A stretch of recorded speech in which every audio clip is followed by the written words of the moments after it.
Question 2. Soit B égale à 0, 1, 1, 1 et C égale à 1, 1, 2. Deux vecteurs de R occultes, calculer UB et UC. Donc, calcul de UB, U de B et U de C. Je suis frais, non?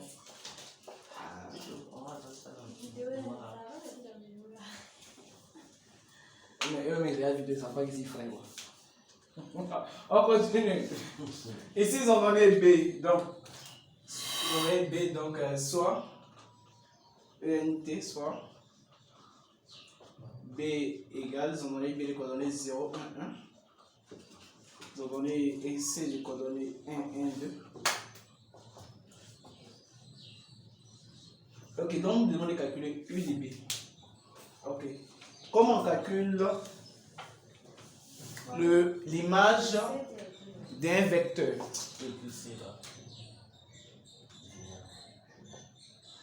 Comment on calcule l'image d'un vecteur? Par une application. Donc, on calcule l'image d'un vecteur. Si par exemple j'ai un vecteur, je prends un vecteur. Si j'ai un vecteur X, je vais calculer son image. Son image c'est. Notre application ici est notée comment? U. Donc son image c'est U de X. Et comment on obtient l'expression de l'image? On prend la matrice associée à l'application et on multiplie par le vecteur. Donc si je veux calculer U de B serait égal à A, B.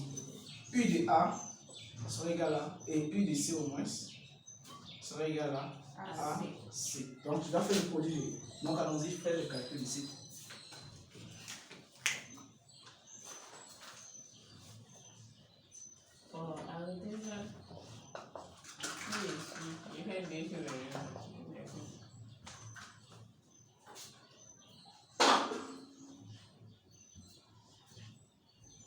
Donc A, c'est la matrice qui a pour coordonnées en colonne 1, 2, 2, 2, 1, 2, moins 2, moins 2 et 3. On va multiplier par le vecteur 0.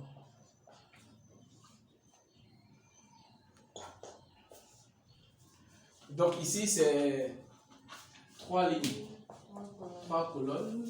Ici, c'est 3 lignes, 1 colonne. 1 ligne, 2 lignes, 3 lignes. 1 ligne, 2, 3 colonnes. 1 ligne, 2 lignes, 3 lignes, une seule colonne. Donc le produit est possible puisque les éléments centraux, nombre de colonnes à gauche égale à nombre de lignes à droite. Donc on obtient quoi? Un élément de 3 lignes, une colonne, non? 3 lignes, une colonne. Ok. Donc allons-y.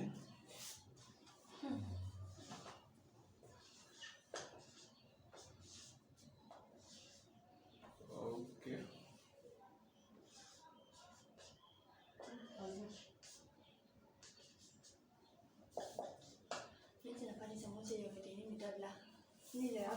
Ah, en c'est comme ça, vous calculez tous maintenant.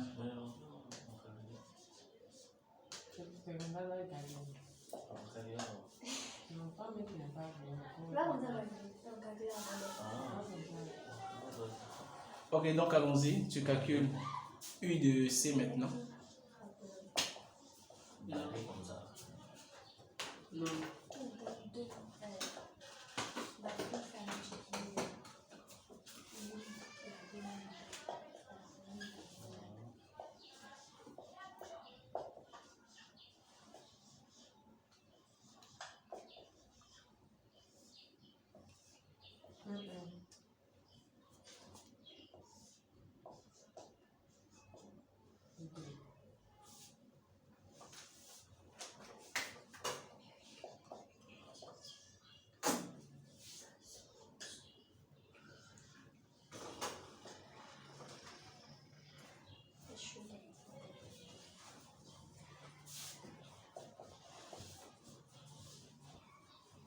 Tu as porté 15 habits, c'est normal qu'il fasse ça.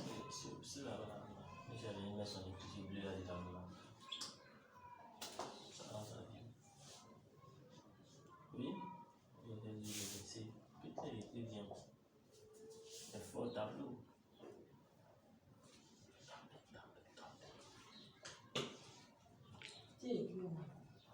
Moi, attendez-moi, c'est tout pour moi. Bien sûr, il était bien.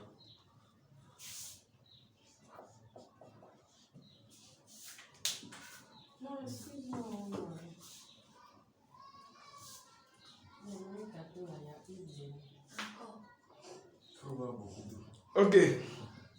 Donc, c'est bien. Donc, tu as trouvé AB. Et A, c'est U de B égale. A, c'est U de C égale. Donc, on vient de finir la deuxième question. À la troisième question, on nous demande de montrer que B', donc allons-y, troisième question, montrer que B', donc on met mon 3 en même temps. Donc, montrons que B' égale à A, B, C, B'. Bon, bêta prime, c'est pas B', bêta prime.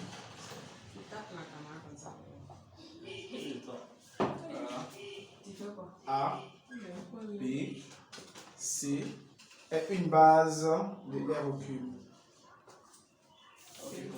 Une base de R au cube. Donc, je rappelle que A, c'est le vecteur que nous avons déterminé à la première question. S'il vous plaît, moins de bruit dans la salle. Merci pour votre compréhension. Ok. Allons-y. Ok, donc il ne faut pas tracer. C'est vilain à voir. Donc tu prends simplement ça.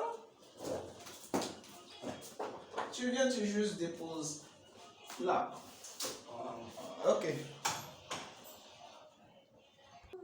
Donc à quel moment une famille, donc bêta prime c'est ABC, donc bêta prime c'est l'ensemble des vecteurs ABC. À quel moment une famille de vecteurs est une base? Donc une famille de vecteurs c'est juste un ensemble de vecteurs.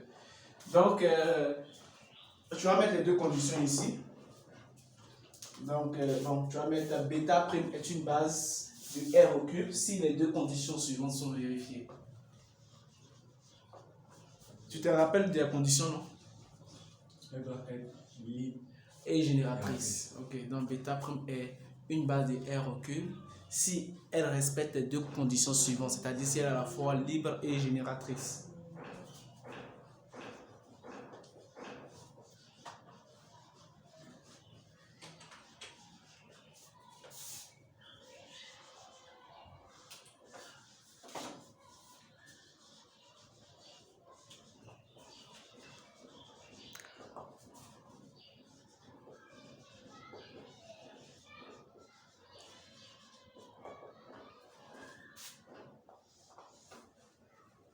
Donc la première condition, tu mets 1, 2 points. Tu entoures ça. Voilà. 2 points. Bêta prime moins est libre.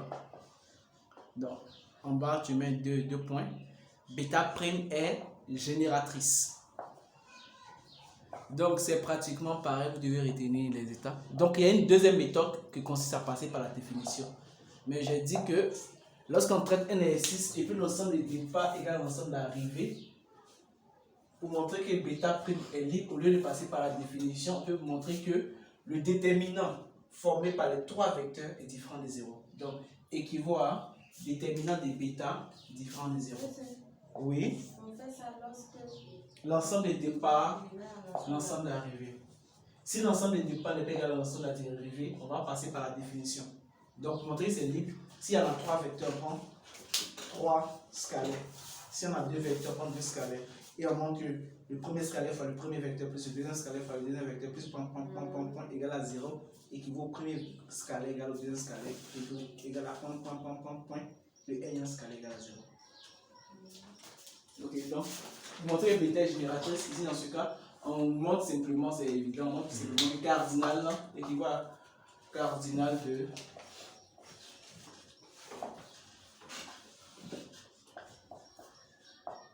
bêta doit être égal à la dimension de l'ensemble. On veut montrer que c'est égal à une base de R au cube, donc égal à la dimension de R au cube. Donc, allons-y, première condition.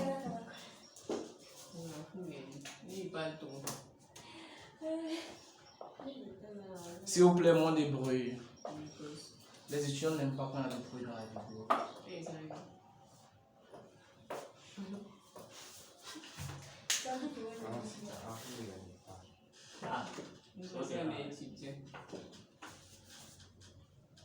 A, c'était 1, 1, 1, 1. Donc, le vecteur A, voilà. Donc, ça va plus rapidement. Donc, il faut ça. Rappelle que, voilà, puisque, je peux rappeler. À la question 1, on va trouver, voilà, donc tu es avec, je peux préciser, ou bien tu mets simplement, voici comme tu veux, avec, il vient d'être bêta égal à. A, c'était, à la question 1, on a trouvé 1, 1, 1, 1, 1. Voilà. Ici, dans la troisième question, ils ont donné les coordonnées de B.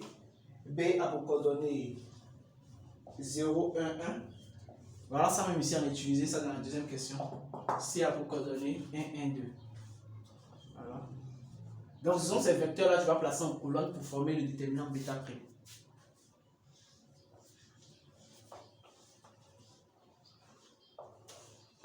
Il n'y a pas ça. Mais s'il n'y a pas ça. On sait pas bien sûr.